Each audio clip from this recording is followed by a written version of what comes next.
ہمارے لیے کم سے کم دولت نہیں، وہ تنکے ہمارے لیے دولت نہیں، لیکن پین جو پڑا ہوا مل گیا یا کوئی چیز جو ہمارے قابل استعمال آ سکتی ہے، یہ زیادہ بہتر ہے، وہ دولت ہے۔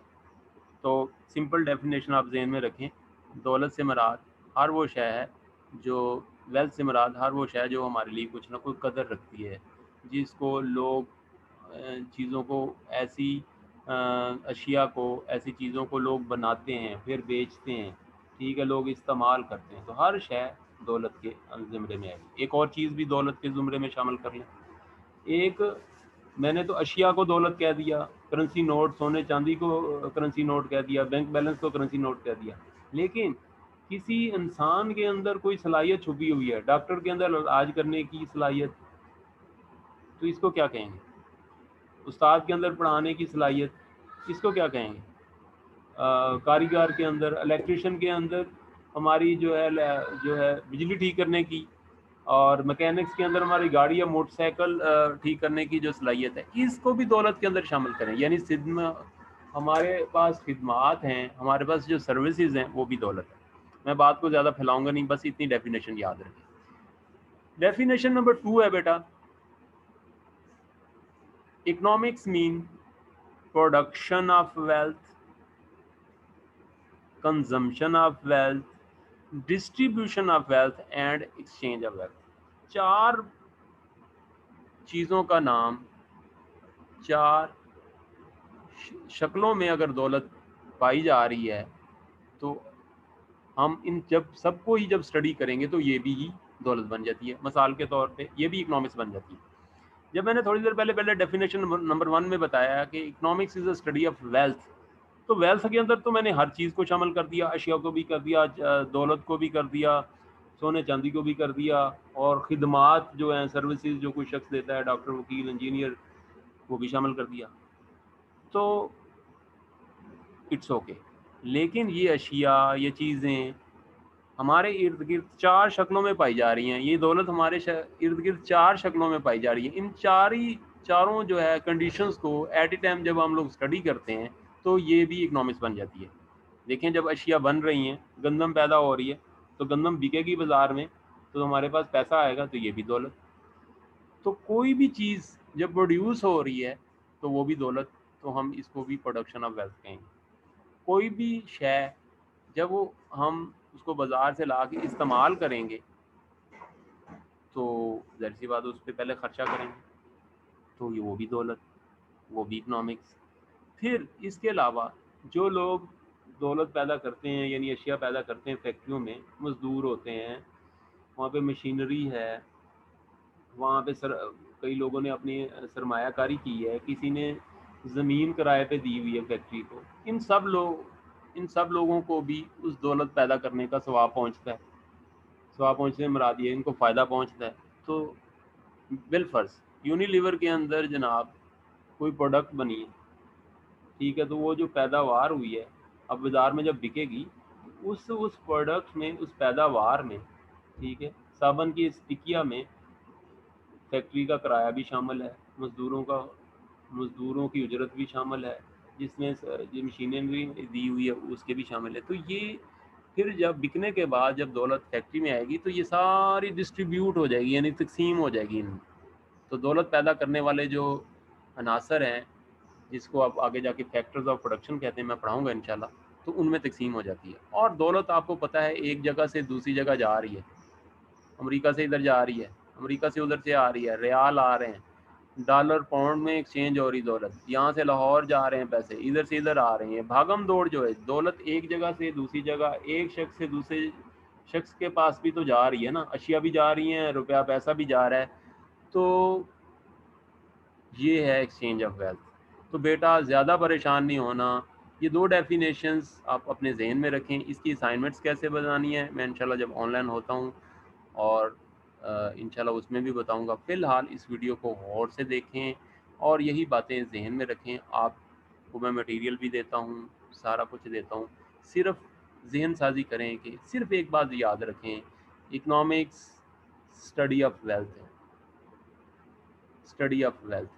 ہر وہ شے جو کچھ قدر رکھتی ہے، ویلیو رکھتی ہے، وہ ہمارے لیے دولت ہے۔ تو جہاں جہاں پہ دولت کا سرکل چلتا ہے وہاں وہاں اکنامکس آ جاتی ہے، وہ اکنامکس ہوتی ہے۔ کوئی بھی کام جب ہم بغیر مفت کرتے ہیں، بغیر کسی محنت کے کرتے ہیں، ٹھیک ہے، وہ اکنامکس میں کنسیڈر نہیں ہوتا۔ والد اپنے بچوں کو جب پڑھا رہا ہوتا ہے تو ان سے کون سی ٹیوشن فیس لیتا ہے؟ نہیں لیتا۔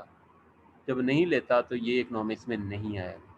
اور استاد اگر کالج میں یا ٹیوشنز پہ پڑھاتا ہے اور وہاں سے فی چارج کرتا ہے اپنی، ٹھیک ہے، تو وہ کیونکہ دولت درمیان میں آئی ہے تو اکنامکس آ گئی۔ تو اکنامکس وہاں آئے گی جہاں پیسہ آئے گا، جائیداد آئے گی، اشیاء کی بات ہوگی، ویلیوبل چیز کی بات ہوگی۔ انشاءاللہ باتیں ہوتی رہیں گی۔ السلام علیکم، فہد صدیق۔